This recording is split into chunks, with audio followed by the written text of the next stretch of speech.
Prevost, now Pope Leo XIV, known as the Saint of the North in Peru for his closeness to poor, Robert Prevost may have made history Thursday by becoming the first pope from the United States.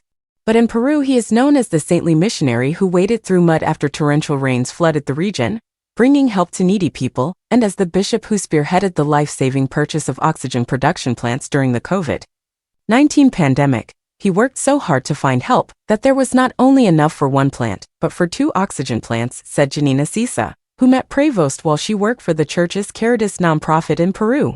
He has no problem fixing a broken down truck until it runs, she added. Pope Francis, history's first Latin American pope, clearly saw something in Prevost early on. He first sent him to Chiclayo in 2014. Then brought him to the Vatican in 2023 as the powerful head of the office that vets bishop nominations, one of the most important jobs in the Catholic Church. On Thursday, Prevost descended to become Pope Leo XIV, the first pontiff from the United States. Prevost, 69, had to overcome the taboo against an American pope, given the geopolitical power already wielded by the U.S. in the secular sphere. The Chicago native is also a Peruvian citizen and lived for years in Peru.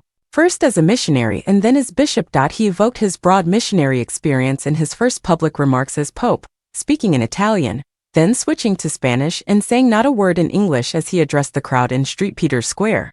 Together, we must try to find out how to be a missionary church, a church that builds bridges, dialogues, that's always open to receive, like on this piazza with open arms to be able to receive everybody that needs our charity, our presence, dialogue and love, he said.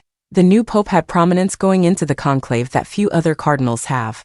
Prevost was twice elected prior general, or top leader of the Augustinians, the 13th century religious order founded by St. Augustine. After Francis sent him to Chiclayo, he acquired Peruvian citizenship in 2015.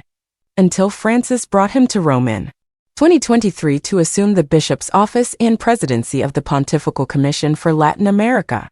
In that job he would have kept in regular contact with the Catholic hierarchy in the part of the world that counts the most Catholics and presumably was crucial to his election Thursday, the Reverend Alexander Lamb, an Augustinian friar from Peru who knows the new pope, said he was beloved in Peru for his closeness to his people, especially poor people. He said he was a champion of social justice issues and environmental stewardship.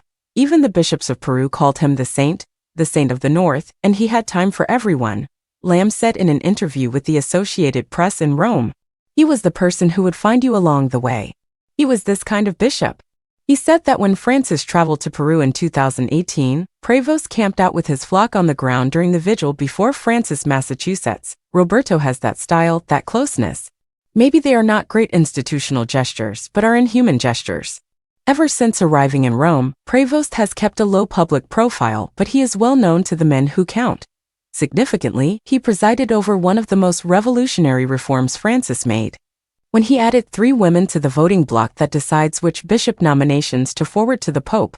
In early 2025, Francis again showed his esteem by appointing Prevost to the most senior rank of cardinals.